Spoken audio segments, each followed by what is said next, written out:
हमारे डीसीपी साहब ने जो बातें बोली डॉक्टर भीमराव अंबेडकर के लिए, और जो उन्होंने सारी चीज़ें के दिखाएं और सारी चीज़ बताएं उनके बारे में, मैं बहुत खुश हुआ। और मैं भी उन्हीं बाबा भीमराव अंबेडकर को मानने वालों में से हूँ, और उनकी संविधान की वजह से आज जो देश का विकास हो रहा है, देश जो है उन्हीं के संविधान के हिसाब से चल रही है और किसी के संविधान के हिसाब से नहीं चलेगी। बाबा भीमराव अंबेडकर इस दुनिया में आए और ये संविधान लेके आए, और इसी संविधान की वजह से हम और आप हैं। तो हम लाइब्रेरी यहाँ पे खोलेंगे सब बच्चों के लिए फ्री। और सर ने जो ये बात बोली है, इसके तरफ से, मेरे तरफ से खोलने पे 10 लाख रुपया नगद सर को मैं तोहफा दूंगा, और उसके इंतजामियात मैं खुद करवाऊंगा सामने। मैं मथुरा भी गया हूँ, वृंदावन भी गया हूँ, अयोध्या तो नहीं गया। वेटिंग फॉर वीजा, वो एक छोटी सी किताब है। हमारे बड़े बड़े नेता हैं, आपने सुना होगा महात्मा गांधी जी, पंडित नेहरू, सरदार वल्लभ भाई पटेल, बड़े बड़े नेता। इनसे पढ़ा लिखा उस समय कोई नहीं था, आज तक नहीं है इनसे पढ़ा लिखा। लाखों हजारों लोगों ने अपनी जिंदगियां कुर्बान की हैं, खून बहा है, बहू बेटियों की इज्जत लूटी है, लेकिन आज हम सभी बैठे हैं, हमारा एक कतरा खून नहीं बहा और बाबा साहब हमें सारे अधिकार दे के चले गए। तो आज की सभा के मुख्य अतिथि डीसीपी साहब आईपीएस राकेश पावरिया जी और तमाम मंचासीन अतिथिगण, आज के समारोह में आपका हार्दिक अभिनंदन, हार्दिक स्वागत। ये पानी की 2 बूंदें पीने के लिए भी हमारे पुरखों ने संघर्ष करा कि मेरे साथ दुर्व्यवहार हो रहा है, एट्रोसिटी हो रहा है, ऊंच नीच का व्यवहार हो रहा है।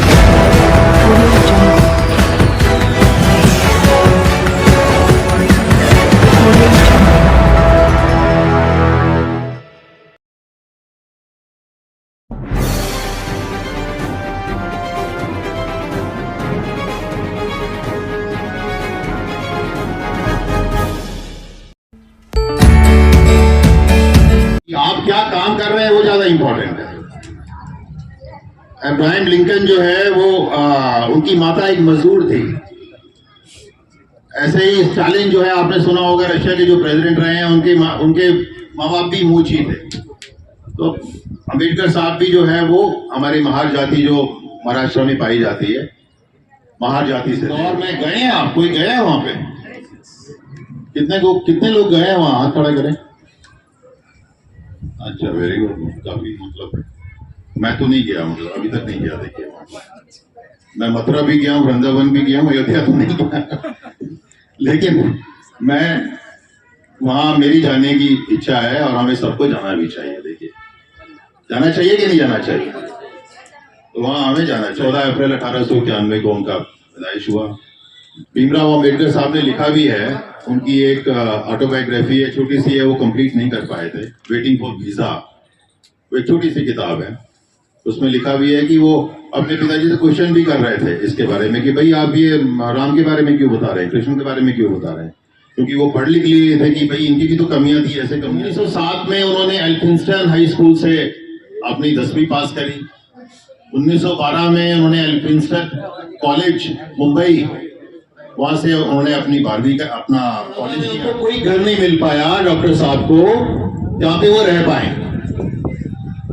आप बात समझिए कि बड़ौदा का महाराज ही बुला रहा है, लेकिन कमरा नहीं मिल पाया, कमरा नहीं दिला पाया बड़ौदा का महाराज। वो गए भी उनके पास कि भाई मेरे को तो कमरा ही नहीं मिल पा रहा। फिर वो एक नकली पारसी का नाम लेके और पारसी लॉज में, होटल में वो ठहरे कि भाई यहीं रह लेता हूं। 2 दिन बाद उनको भी पता चल गया, पारसियों को भी पता चल गया कि ये तो बाहर है, वहां से उनको भगा दिया।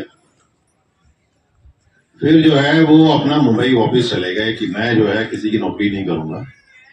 उनको समझ में आ गई कि ये जो है, जब मेरे जैसे पढ़े लिखे आदमी के साथ ये व्यवहार हो रहा है तो मैं किसी की नौकरी नहीं करूंगा और मैं जो है समाज के लिए काम करूँ। तब से उन्होंने ये बीड़ा उठाया कि मैं अब जो है अपने सिर्फ समाज के लिए काम करूंगा। तो वहां से उन्होंने सामाजिक अपना कार्य शुरू किया। नौकरियां उनको बहुत ऑफर हुई। 1924 में भी ऑफर हुई डिस्ट्रिक्ट जज की, 1942 में हाई कोर्ट जज की ऑफर हुई, लेकिन उन्होंने वो एक्सेप्ट नहीं किया। हमारे बड़े बड़े नेता हैं, आपने सुना होगा, महात्मा गांधी जी, पंडित नेहरू, सरदार वल्लभ भाई पटेल, बड़े बड़े नेता, इनसे पढ़ा लिखा उस समय कोई नहीं था, आज तक नहीं है इनसे पढ़ा लिखा। मिनिस्टर भी किसने बनाया? ये कांग्रेस में थे नहीं उस समय, कांग्रेस में नहीं थे ये, कांग्रेस में कभी एंटर ही नहीं किए। लेकिन उनको अब कौन लॉ कॉन्स्टिट्यूशन कौन बनाएगा?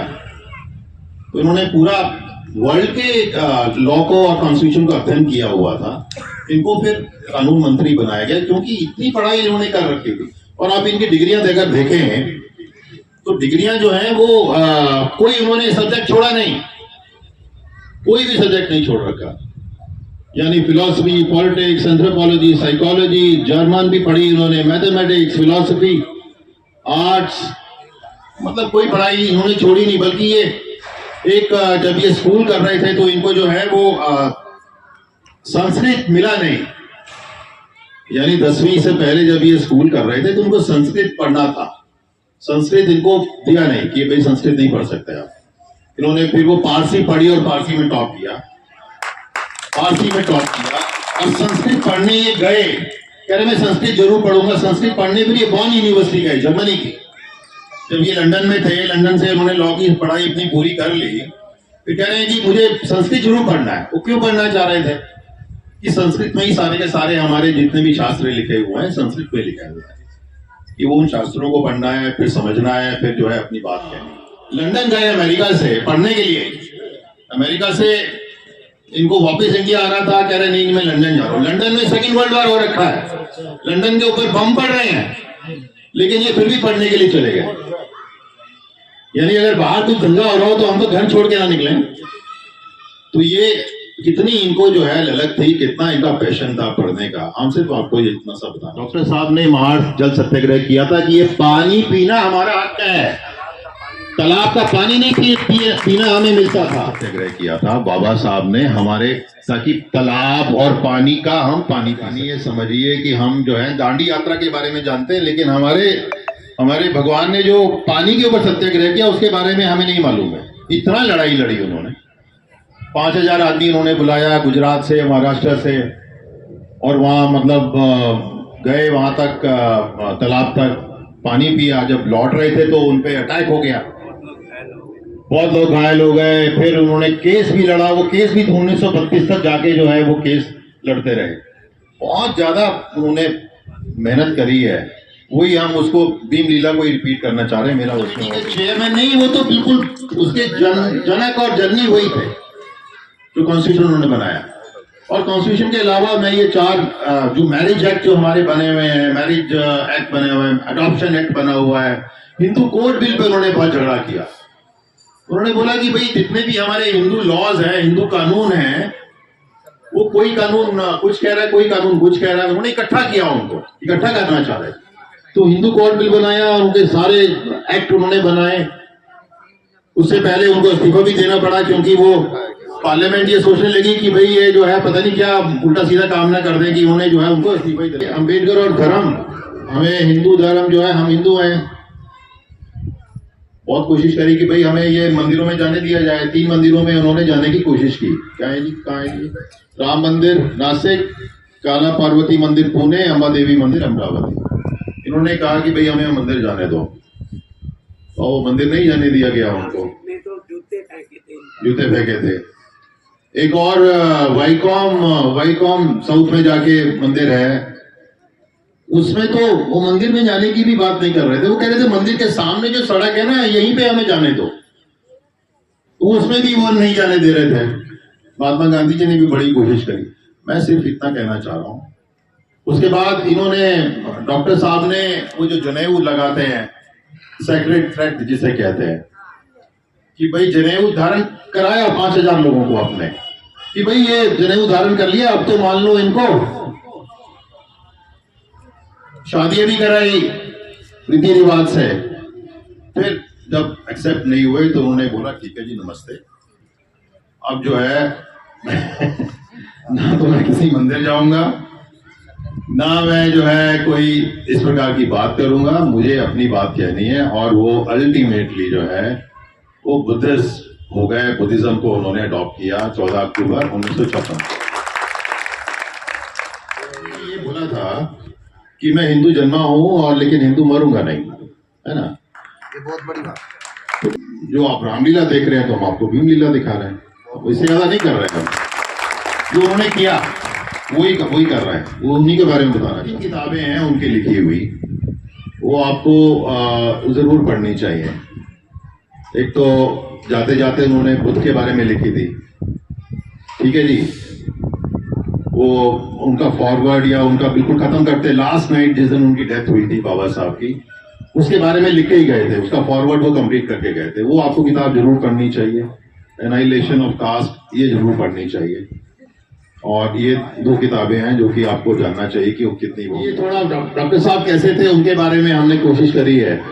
बचपन में काफी झगड़ालू और जिद्दी प्रकार के बच्चे थे, वो लड़ते झगड़ते काफी थे, खेलते कूदते, पढ़ाई में ज्यादा ध्यान नहीं था। धीरे धीरे उनका पढ़ाई में थे। टीचर होते थे, चाहे प्रिंसिपल टीचर, चाहे वो स्कूल के हैं, कॉलेज के हैं, चाहे कहीं के भी है, उनके हमेशा चहेते बने रहे, क्योंकि पढ़ाई में इतने अच्छे थे कि वो स्कूल टीचर। और इनका जो अम्बेडकर नाम भी दिया गया, उनका एक अम्बेडकर टीचर हुआ करता था, उनका सर नेम था, तो वो अम्बेडकर उन्होंने नाम दिया। हालांकि उनके गांव का नाम भी अंबाडवे है, मतलब अंबाडवे रत्नागिरी डिस्ट्रिक्ट से ही आते हैं। अंबाडवे अंबेडकर मुझे कुछ सिमिलर सा लगता है, लेकिन अंबेडकर साहब खुद ही कह गए वेटिंग फॉर वीजा में कि मेरे टीचर मुझे इतना पसंद करते थे कि यार तू कुछ करेगा, कुछ बनेगा तो मेरा सर बनेगा। साहब ने 10वीं पास करी, तो उस समय के पहले ही बच्चे थे जिन्होंने 10वीं पास करी। और जब वो अमेरिका से और लॉ वहां से पढ़ के आए, लौट के आए लंदन से, तो उनके समाज ने उनको बुलाया कि भाई आपका हम स्वागत करना चाहते हैं, आप बहुत इतना कुछ करके आए हैं। तो उस स्वागत समारोह में गए नहीं। वो कह रहे हैं कि मैंने अभी कुछ किया ही नहीं, तो मैं किस लिए स्वागत समारोह में। हमें बहुत शौक होता है ना कि मैं आया, मेरे ऊपर फूलों की बरसात हो रही, तो हमें तो बड़ा बुरा लगता है कि हमने तो कुछ किया ही नहीं और आप हमारे ऊपर फूल बरसा रहे हैं। बाबा साहब जो है शुरू के कुछ फंक्शन में तो गए ही नहीं, कह रहे मैं नहीं जा रहा, पहले मुझे कुछ करने दो तो हम जाएंगे। तो इनकी सोच हम आपको बता रहे हैं। वो कितनी हजार किताबें थी उनके पास साहब। उस समय मुझे लग रहा है कि हिंदुस्तान में किसी लाइब्रेरी में 50,000 किताबें नहीं होंगी। उनके जो राजगृह जो बना हुआ है, उन्होंने खुद ही डिजाइन किया राजगृह को मुंबई में, जहां उनकी फैमिली आजकल रहती है, वो खुद ही डिजाइन किया था, एज ए लाइब्रेरी डिजाइन किया था। 50,000 किताबें, जहां भी जाते थे किताब खरीदते थे, जेब में पैसे नहीं होते थे, उधार लेके किताब खरीदते थे। तो किताबों का बहुत शौक था उनको। अब आजकल हम देखते हैं कि हमारे बच्चे जो हैं वो क्या MA कर लिए, LLB कर लिए, पढ़ाई पूरी हो गई, पढ़ना बंद। पढ़ना कभी बंद नहीं होना चाहिए, बात समझ रहे हैं। 32 डिग्री वाली डॉक्टर साहब 14 से 16 घंटे दिन में पढ़ने के लिए बिताते थे। 64 टॉपिक्स पे उनको महारत हासिल थी। इसमें वो कहते हैं कि मुझे उन पढ़े लिखे लोगों पे कोई विश्वास नहीं है जब वो पढ़ लिख जाते हैं और उनको कोई गाड़ी बंगला या गोरी चिट्टी पत्नी मिल जाती है, तब उनका सारा काम खत्म हो जाता है। ये बाबा साहब कह गए हैं, एक भाषण में बोला था कि थोड़ा सा पढ़ लिख लिए, थोड़ा हमारी कुछ घर बन गया, हम सोचते हैं हमारा सारा काम खत्म हो गया। तो ये pay back and give back to society वाला जो कंसेप्ट है, खासकर जो पढ़े लिखे हमारे लोग हैं, उनको उनकी ड्यूटी बन जाती है कि जो है वो बेसिकली हमारे समाज की या किसी प्रकार से भी हमारी जो है वो मदद बंद ना करे, ज्यादा ड्यूटी उनकी। संकट मोचन कौन है? हमारे पुरुषोत्तम कौन है? बाबा साहब। ठीक है, हनुमान जी भी संकट मोचन है, हम मना नहीं कर रहे हैं, लेकिन हमारे संकट मोचन बाबा साहब और यही है हमारे पुरुषोत्तम। तो इन्हीं के ऊपर हमने ये भीम लीला बनाई है। हमारा पर्पज और हमारा जो है मकसद आप समझे होंगे। 14 अप्रैल ऐसे मनाइए जैसे दिवाली मनाते हैं। 14 अप्रैल को दिए लगाइएगा सब घर में, घरों में दिए लगने चाहिए 14 अप्रैल को, ठीक है। तो बस हम इससे ज्यादा नहीं कहेंगे। मैं सुनना चाहूंगा आप लोगों की बातें। मतलब देखिए कि एक हम जो भी, अगर कोई यंगस्टर बोले, कोई लेडीज बोले या जो भी है, अपने मन की बात बताइए। और अगर आप बताएं कि भाई, और ये हमारे दलबीर भोरिया साहब बैठे हैं, भोरिया साहब आगे आ जाइए प्लीज। आप भगवान सिंह साहब बैठे हैं, नरेश प्रधान जी बैठे हैं, सर्वी साहब हमारे बड़े पुराने परिचित हैं, राजेंद्र सिंह साहब बैठे हैं। लेट भी हो गया, and very very thankful to you. और आप लोग बस जो हमने बातें कही हैं वो उसका आप ध्यान रखिएगा। Thank you very much, thank you. आज बाबा साहब के बारे में जो मार्गदर्शन दिया है साहब ने, वो काबिले तारीफ है। आज पूरा दिल्ली देहात, दिल्ली दलित जन कल्याण मंच के तत्वाधान में मीत गार्डन में जो प्रोग्राम रखा, तो एक बार पूरे तालियों से होना चाहिए डीसीपी साहब का। लहू जिनका है रगों में, तेवर भी वरदान है, शान से जीना सिखाया, डॉक्टर अंबेडकर साहब उनका नाम है। मुझे लगता है कि आप हमारे समाज की करीम करीम हस्तियां यहाँ पे आई हैं। आप जागृत हैं अपने समाज के लिए। और पावरिया साहब अभी कह रहे थे कि हमारे ऊपर फूल बरसा रहे, हमने तो ऐसा काम किया ही नहीं। भाई हम बताते हैं पावरिया साहब क्या कर रहे हैं। ये पहले ऐसे व्यक्ति हैं जो ऑन ड्यूटी ड्रेस में होते हुए अपने समाज के प्रति समर्पित है। इन्होंने दिल्ली के सारे वकीलों को इकट्ठा किया है और जितने भी निस्वार्थ भावना से सेवा करना चाहते हैं, कर रहे हैं, पुलिस वालों को इकट्ठा किया है।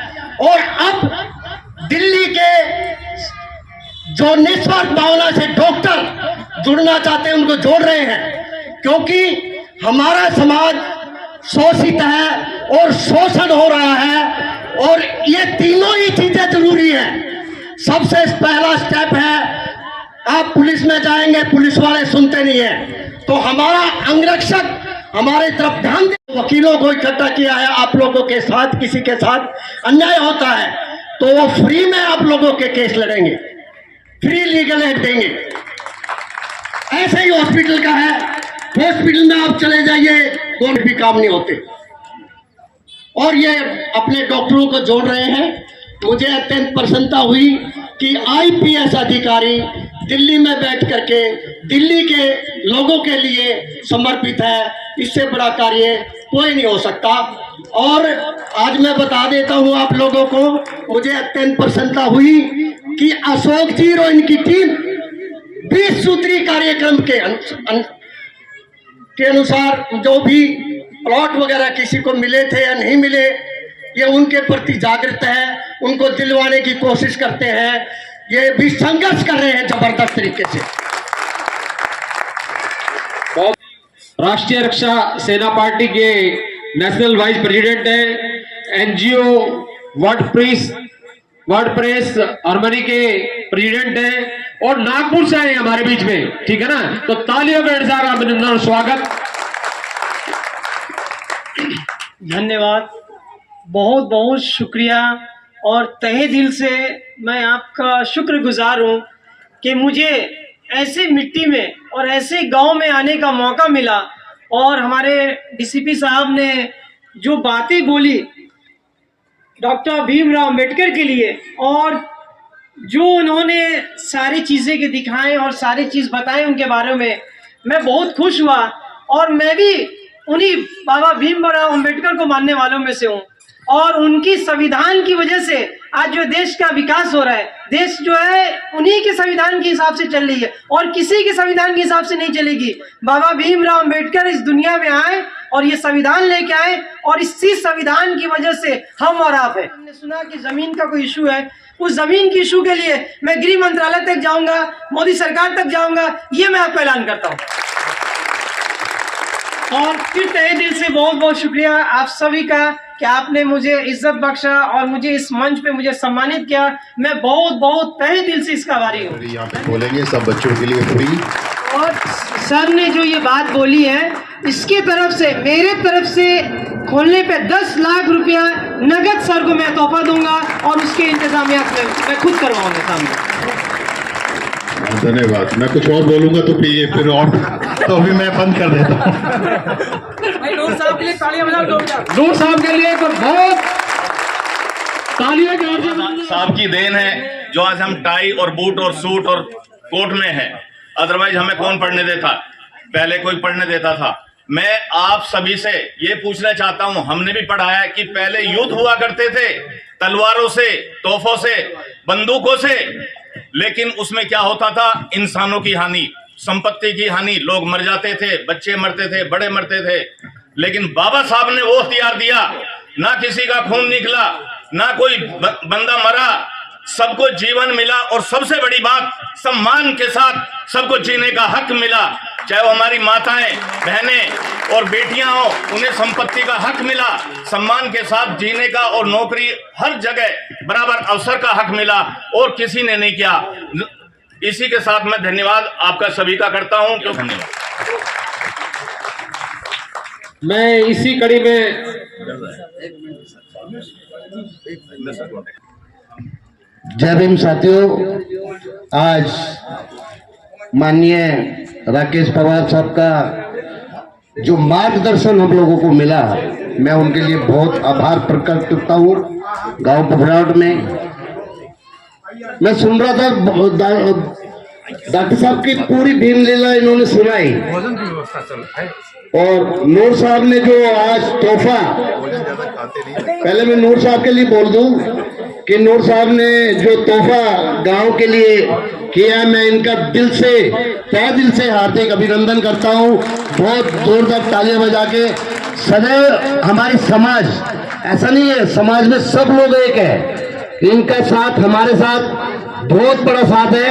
और जिंदगी में मैं इन्हीं बीचों में 2 वर्ड और बोलना चाहूंगा कि हमारी पार्टी का यही मोटिव, यही लक्ष्य है कि राम और खान करेंगे नफरत की राजनीति के तहत। धन्यवाद, बहुत बहुत धन्यवाद। जिसमें लाखों हजारों लोगों ने अपनी जिंदगियां कुर्बान की हैं, खून बहा है, बहू बेटियों की इज्जत लूटी है, लेकिन आज हम सभी बैठे हैं, हमारा एक कतरा खून नहीं बहा और बाबा साहब हमें सारे अधिकार दे के चले गए।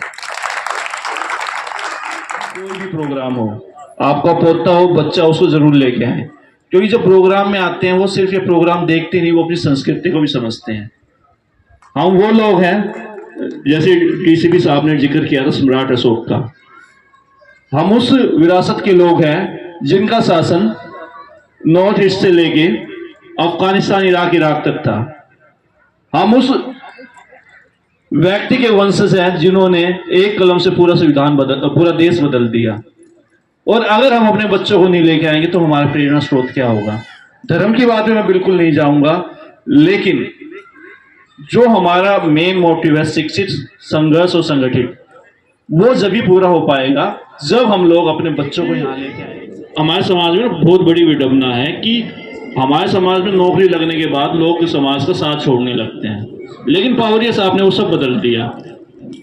अगर मुझे मौका मिला कभी, मैं बाबा साहब की एक बात को बदलना चाहूँगा, उसमें आप सभी लोगों का सहयोग है कि समाज के पढ़े लिखे लोगों ने मुझे धोखा दिया है। अगर ये बात, अगर हम, तो ये युवा हर घर में है, युवा हम भी हैं, अगर हम सभी साथी इस बात को बदल पाए तो ये मेरे हिसाब से हमारे समाज को आगे जाने से कोई नहीं रोक सकता। मास्टर राकेश कश्यप जी से अनुरोध करता हूं कि वो आए और हमें संबोधित करें। आज के केंद्र बिंदु, आज की सभा के मुख्य अतिथि डीसीपी साहब आईपीएस राकेश पावरिया जी और तमाम मंचासीन अतिथिगण, आज के समारोह में आपका हार्दिक अभिनंदन, हार्दिक स्वागत। मैं राकेश कश्यप, गांव शिकारपुर, पेशे से मास्टर हूं। अशोक गहलोत जी का बहुत बहुत धन्यवाद करता हूं कि इन्होंने मुझे 2 मिनट बोलने का, बहुत ही महत्वपूर्ण बातें बताई। बाबा साहब ने कितना संघर्ष किया। मैंने पानी की 2 बूंदें पी। ये पानी की 2 बूंदें पीने के लिए भी हमारे पुरखों ने संघर्ष करा। उनको, उन फॉरवर्ड लोगों को, उनके पुरखों ने जो तथाकथित, जिनका वे गुणगान करते रहते हैं, उन्होंने उनको जन्म से ही दिया। लेकिन हमें जीवन जीने का अधिकार, पानी पीने का अधिकार भी एक हमारे पुरखे ने लड़ाई लड़के दिलाया। ये अहम भूमिका है, उससे बड़ा योगदान हो ही नहीं सकता। आदमी पानी के बगैर जीवित रह ही नहीं सकता। वो पानी पीने का भी अधिकार इस भारत भूमि पे हमें दलितों को, पिछड़ों को नहीं था। तो कितना त्याग और बलिदान बाबा साहब ने दिया था। देखो, मेरा मानना है कि आदमी की पहचान उसके विचारों से है। कार्ल मार्क्स 1818 में पैदा हुए, बाबा साहब से पहले। मैं कहता हूं अगर कार्ल मार्क्स बाबा साहब के बाद पैदा होते, आज पूरे भारत को दो पखवाड़ों में बांटा जाता है, एक मार्क्सवादी विचारधारा के, एक दूसरे गैर मार्क्सवादी विचारधारा के। अगर बाबा साहब के बाद मार्क्स पैदा होते तो ये मेरा अपना मंतव्य है कि विश्व दो धड़ों में बंटता, एक अम्बेडकराइट लोगों के और एक गैर अम्बेडकराइट लोगों के। तो दोस्तों, बाबा साहब के संघर्ष, बाबा साहब ने हमारे लिए क्या त्याग किया, क्या बलिदान किया, वो एक अहम विषय है और बहुत महीनता से आईपीएस साहब ने उस पर अपना मंतव्य रखा। अब मैं व्यवस्था के ऊपर बात करता हूं, आज की वर्तमान स्थिति के ऊपर बात करता हूं। हम आईपीएस बन रहे हैं, हमारे बच्चे आईपीएस बन रहे हैं, आईपीएस बन रहे हैं, एसडीएम बन रहे हैं, सीएमओ बन रहे हैं, एमबीबीएस बन रहे हैं। क्या वो इतनी व्यवस्था में उच्च पद पर जाकर भी क्या सुरक्षित हैं? मैं पूछना चाहता हूं आपसे। रवि भाई ने अपना बेटा आईएएस बना दिया, प्रिंसिपल सेक्रेटरी बन गया, ज्वाइंट सेक्रेटरी बन गया, क्या वो सुरक्षित है? अरे वाई पूरन सिंह एक ऐसी कम्युनिटी का आईएएस आईपीएस सॉरी, उसको व्यवस्था ने आत्महत्या करने के लिए मजबूर कर दिया। आईपीएस पावरिया साहब के बैच के ही विपुल निशेकांत 12 नवंबर को आर्टिकल मैंने पढ़ा है, दानिश अफसर थे 2012 के बैच के डीसीपी। उन्होंने कमिश्नर को चिट्ठी लिखी है, इस्तीफा दिया। अखबार का आर्टिकल मेरी जेब में पड़ा है, बेटे फोन में पड़ा है, काटा मैंने उसको पेपर से कि मेरे साथ दुर्व्यवहार हो रहा है, एट्रोसिटी हो रहा है, ऊंच नीच का व्यवहार हो रहा है। तो आपके बच्चे सुरक्षित रहे भविष्य में, आप उसके लिए धन छोड़ के जाएं, उसके लिए संसाधन छोड़ के जाएं, उससे बेहतर है आप उसका मनोबल ऊंचा करें। अगर कोई उसके साथ एट्रोसिटी करता है, कोई ऊंच नीच का व्यवहार करता है, उसको जाति के नाम पे ऊंच नीचा दिखाने की कोशिश करता है, तो रिबेलियस होकर उसका विरोध कर सके, अपनी बात को मजबूती के साथ रख सके, वो वही पूरन सिंह की तरह आत्महत्या ना करे। तो दोस्तों, मैं यही कहूंगा। और ये आज की व्यवस्था आपको चाहती नहीं है कि आप लोग आईएएस बने, आप लोग आईपीएस बने, डीएसपी बने, एक्शन बने, जज बने। इसीलिए उन संस्थानों में ये लोग, क्योंकि उस टाइम में जब आईपीएस पावरिया साहब स्कूल में पढ़ते थे, कॉलेज में पढ़ते थे, उस टाइम का एजुकेशन सिस्टम बहुत बढ़िया था। और इस सरकारों को इस व्यवस्था को समझ आ रहा है कि उस व्यवस्था से पावरिया जैसे लोग डीसीपी बन रहे हैं और इस व्यवस्था को खत्म करना होगा ताकि ये लोग मुख्य धारा में ना आए। इसीलिए उन्होंने सिलेबस को बदल दिया। वहां पे पीरियोडिक टेबल नहीं पढ़ाई जा रही है, वहां पे चार्ल्स डार्विन की थ्योरी नहीं पढ़ाई जा रही है। जब चार्ल्स डार्विन की थ्योरी नहीं पढ़ेंगे, क्या मेरे बेटे कोई बच्चा वो बन पाएगा डॉक्टर? क्या जो बच्चा पीरियोडिक टेबल नहीं पढ़ेगा तो क्या वो बच्चा डॉक्टर बन पाएगा, इंजीनियर बन पाएगा, साइंटिस्ट बन पाएगा? उनके बच्चे बाल भारती में पढ़ रहे हैं, उनके बच्चे गोयनका में पढ़ रहे हैं, उनके बच्चे सेंट थॉमस में पढ़ रहे हैं। वहाँ चार्ल्स डार्विन की थ्योरी भी पढ़ाई जाती है, वहाँ पीरियोडिक टेबल भी पढ़ाई जाती है। उनके बच्चे आईएएस भी बनेंगे, एक्शन भी बनेंगे, जज भी बनेंगे, इंजीनियर के बच्चे बनेंगे। आपके बच्चे सर्वोदय स्कूल में पढ़ते हैं, सरकारी स्कूल में पढ़ते हैं, वहाँ की शिक्षा व्यवस्था को ठप किया जा रहा है। आपके बच्चे को शिक्षा भी छीनी जा रही है, वो दोबारा से उन्हीं पैतृक पेशों पे लाए जाएंगे और उनको उसी व्यवस्था में धकेल दिया जाएगा जहां हमारे पुरखे काम करते थे। तो आपने अपने बच्चों का भविष्य सुधारना है, तो जिम्मेदारी आपकी है, ना कि व्यवस्था की, ना कि सरकार की। तो इस पे गहन विषय करना होगा, चिंतन करना होगा। मंच का और अलावत साहब का बहुत बहुत धन्यवाद, कीमती समय में से मुझे समय दिया। Thank you Kashyap ji, thank you. Jai Hind सभी को। हमारे सर आए, हमें बहुत अच्छा लगा और आपने जो हमें बाबा साहब के बारे में बताया, उन्हें सुनकर सब बच्चों को बहुत प्रोत्साहन मिला। और आप जो हमें सहयोग देने के, हमने जो ये हमें सहयोग और साथ देने के लिए किया है, उसके लिए हम आपसे आभारी हैं। आपका बहुत बहुत धन्यवाद। अब मैं वोट ऑफ थैंक्स के लिए जो है ना सतीश अलाव जी से गुजारिश करूंगा कि वो आए और वोट ऑफ थैंक्स करें। आज की सभा में आए हुए सबसे पहले सभी आसपास के क्षेत्र के गांव के माताएं, बहनें, भाई, आप सबका सबसे पहले बहुत बहुत धन्यवाद। आज के हमारे मुख्य अतिथि श्री राकेश पावरिया जी का विशेष रूप से धन्यवाद, क्योंकि हम लोग काफ़ी समय से जब गांव में आसपास में रामलीला का मंचन करते हैं तो उसमें एक स्टार्टिंग में आती है, इतनी शक्ति हमें देना दाता, मन का विश्वास कमजोर होना। आज राकेश पावरिया जी ने जो एक नई शुरुआत की है भीम लीला, हम भी से कभी सोचते थे कि बाबा साहब का मंचन करें, लोग जागृत करें। जो आज इन्होंने बताया बहुत ही ऐसी जानकारी काफी बच्चों को नहीं पता होगी, इसके लिए आपका विशेष रूप से बहुत बहुत धन्यवाद। आपने अपना कीमती समय निकालकर हमारे समाज के अपने साथियों को जो ज्ञान दिया, उसके लिए आप सबका बहुत बहुत धन्यवाद। हाँ जी सर। साइड हो जाए थोड़ा सा बस।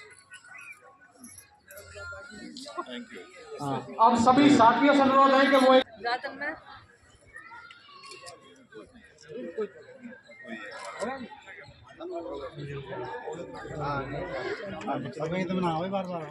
भगवान सिंह जी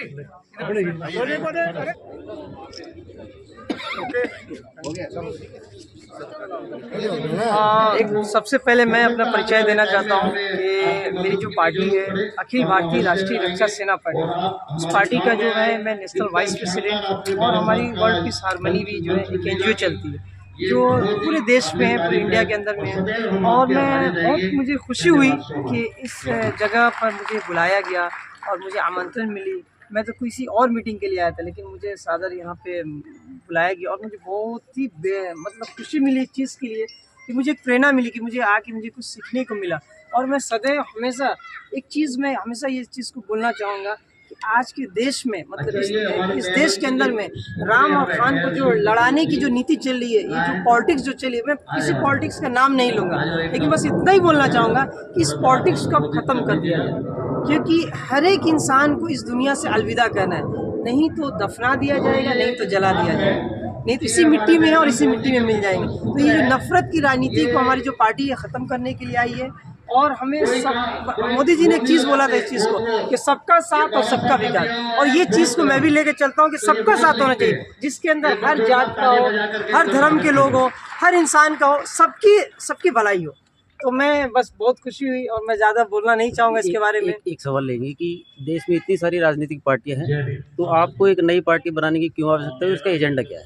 बस ये देखिए, हम बस ऐसे बैठे थे कि देश के लिए कुछ अच्छा करना। पार्टियां तो बहुत आती हैं, पार्टियां बहुत आती भी और बनती भी हैं, लेकिन कुछ ऐसी पार्टी है जो देश के लिए काम करती है, जो राष्ट्र के लिए काम करती है, जो इंसानियत के लिए काम करती है, जो एक भाईचारा के लिए काम करती है। ऐसी ये पार्टी, इसी पार्टी का नाम हमने रखा था अखिल भारतीय राष्ट्रीय रक्षा सेना पार्टी, जिसका एक ही लक्ष्य है, राम और खान जो करेंगे नफरत की राजनीति का दहन। तो मैं बस इतना ही बोलना चाहूँगा, थोड़ा बिजी हूँ और मीटिंग है, इसलिए बहुत बहुत शुक्रिया, धन्यवाद।